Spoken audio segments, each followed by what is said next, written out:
falar sobre opções para o Coritiba. Qual seria aquele jogador que o torcedor imagina como um presente, um sonho para o início da temporada de 2026? Olha, eu acho que tem alguns jogadores que já passaram no Couto Pereira que o torcedor sim gostaria de um retorno. Inclusive o próprio lateral direito, o Natanael, né? Trazer uma atualização sobre ele. Ele foi negociado junto ao Atlético Mineiro ao final do ano passado. Nesse primeiro ano do Galo foi bem, 60 jogos no total, 3 gols e 4 assistências. Entretanto, perdeu um pouco de espaço na reta final da temporada.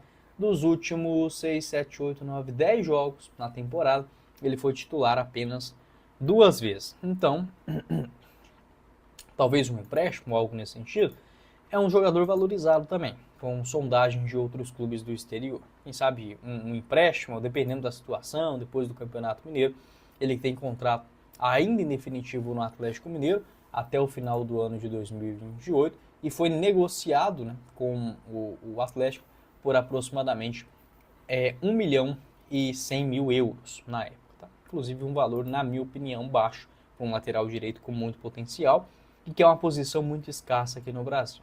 Outro jogador com uma boa passagem no Coxa é o Rafael Veiga. Nem tão boa assim, não dá para dizer que é um ídolo, nada disso, mas foi um jogador que teve ali um bom momento na Série A de 2016. Ele que tem passagem na base do Osasco, mas começa no profissional do Coritiba justamente naquele ano.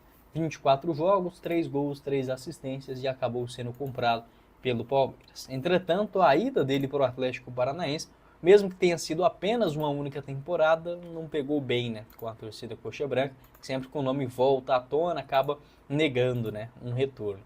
Ele ainda tem contrato no Palmeiras, o vínculo dele lá em São Paulo vai até o final, até janeiro, março, melhor dizendo, de 2027.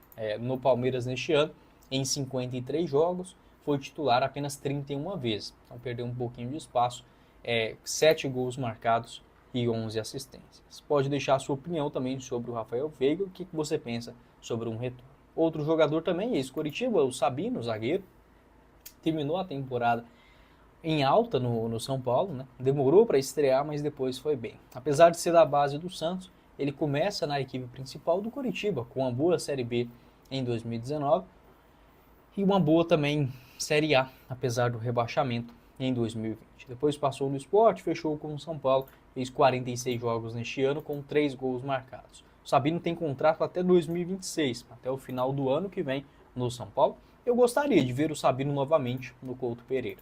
Teve uma boa nota média nesse ano, somente na Série A, né?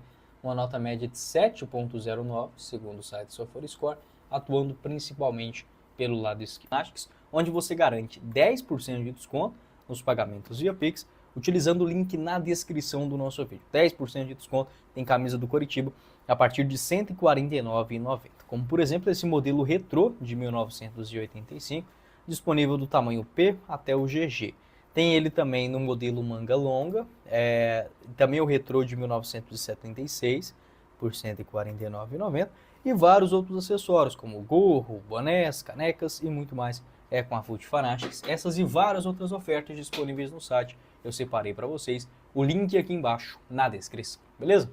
Bora começar o nosso vídeo de hoje para falar sobre as negociações do Coritiba, a primeira delas com o centroavante Chico da Costa, jogador de 30 anos de idade, ele que é natural de Taquari, no interior do Rio Grande do Sul, revelado na base do Atlético Paranaense, mas estreou no profissional do Inter de Lages em 2015. Também jogou no São José, no Operário, lá em 2016, e foi para o futebol do exterior ainda em 2017.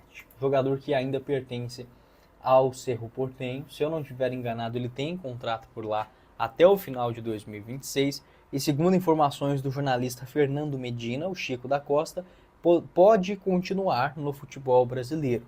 Nas últimas horas apareceram ofertas do Santos, do Coritiba e também de um clube do Catar. Nesse momento, o São Lourenço negocia com o Santos a sua contratação. Né? Então, o Chico, que no Mirassol foi bem, 20 jogos no total, somente na Série A do Campeonato Brasileiro, tá? Já chegou com a Série A em andamento, 6 gols marcados em 13 partidas. Terminou até mal, né? Foi reserva, por exemplo, dos últimos 4 jogos ele foi titular em apenas um, mas teve um bom momento com muitos gols, né? Contra Palmeiras, Santos, Ceará, Vasco, Bahia e também Botafogo. Ele jogou a Libertadores essa temporada com 2 gols marcados também pelo Cerro Porteño. Atleta que é mais conhecido no futebol de fora, né? Ele já defendeu grandes lá aqui da América do Sul. O Cerro Porteño, o Atlético Nacional também uma rápida passagem na Colômbia em 2023, Bolívar, Querétaro também do México, um nome que eu vejo sim interessante para o ano que vem. Outra informação envolve também a chegada do meia colombiano Miguel Monsalve, atleta do Independiente, revelado pelo Independiente de Medellín, convocado também para a seleção de base da Colômbia e hoje está no Grêmio, né? Essa informação foi trazida lá pela GZH de Porto Alegre, que garantiu o seguinte: o Miguel Monsalve esteve muito próximo de atuar no Coritiba em 2026 por empréstimo. O negócio estava bem encaminhado, mas acabou abortado pelo Paulo Pelaipe, executivo de futebol, logo na sua chegada ao Grêmio. A recuperação técnica do meio será uma das apostas da comissão de Luiz Castro. Então a negociação com o colombiano acabou melando de última hora. Pode ser que volte à tona, sim, né? Talvez ali depois do campeonato estadual. Um jogador para composição do elenco eu não vejo com maus olhos, não. Vínculo no Grêmio vai até o final de 2028. Ele foi comprado em definitivo junto ao Independiente de Medellín por 2,5 milhões de euros. Tá? No Grêmio, somando as 2 temporadas, ele tem até agora 50 partidas com 6 gols e 5 assistências. Na Série A desse ano, ele realizou no total 9 jogos apenas, 2 na condição de titular. O mapa de movimentação do colombiano pode atuar tanto nessa função mais central, como também pelo lado esquerdo. Aproveite as ofertas da FutFanatic, que são 10% de desconto nos pagamentos via Pix, utilizando o link na descrição do nosso vídeo, tá bom? Bora falar agora sobre uma outra história, desta vez envolvendo o Juninho, tá? Segundo informações do Globo Esporte, o jogador, existe sim o interesse, né, em contar o retorno ao Coritiba, 30 anos de idade. Foram 27 jogos apenas no Internacional nesse ano, sendo na Série A ele jogou apenas 20 vezes. Tá? Não foi mal assim no Inter, mas não deve continuar para o ano que vem também não. O Internacional precisa de uma reformulação severa. Canhoto, jogou ali principalmente pelo lado esquerdo, nesse retorno ao futebol brasileiro, após 4 temporadas consecutivas na Dinamarca. O último ano dele no Coritiba foi em 2017, né, quando ele acabou sendo negociado na época com o Palmeiras. O jogador natural de Londrina, pode ser que dê negócio nas próximas horas também. Uma outra informação, né, que foi divulgada também no começo desse mês de dezembro, uma sondagem do Coritiba para contar com o zagueiro e também volante Marcão. Brasileiro, também natural de Londrina, revelado pelo Avaí, jogou também no Atlético Paranaense. Está no Sevilha, inclusive foi titular e foi expulso na última rodada contra o Real Madrid. Acompanhei uma parte desse jogo. Não foi mal não, mas acabou sendo expulso, faz parte. O contrato dele lá vai até 2028, não é uma negociação tão simples assim. Essa informação, deixa eu até verificar aqui.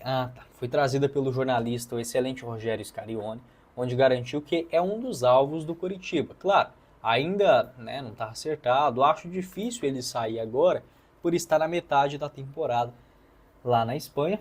E ele vem jogando com uma certa frequência, né, dos 13 jogos do Campeonato Espanhol, 11 na condição de titular. Eu gosto do Marcão, pode jogar tanto pela direita como também pela esquerda. Dos jogos recentes na primeira divisão espanhola, vinha atuando mais pelo lado esquerdo. Tá? Uma outra informação também envolve o Pablo Verrete. Nesse momento, houve sim uma procura do Coritiba que acaba se assustando com os valores, né?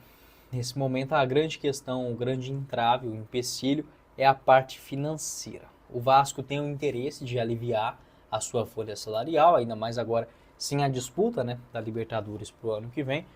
Poderia incluir o Pablo Verrete nessa lista, que foi o artilheiro do futebol brasileiro nesse ano, né? Incríveis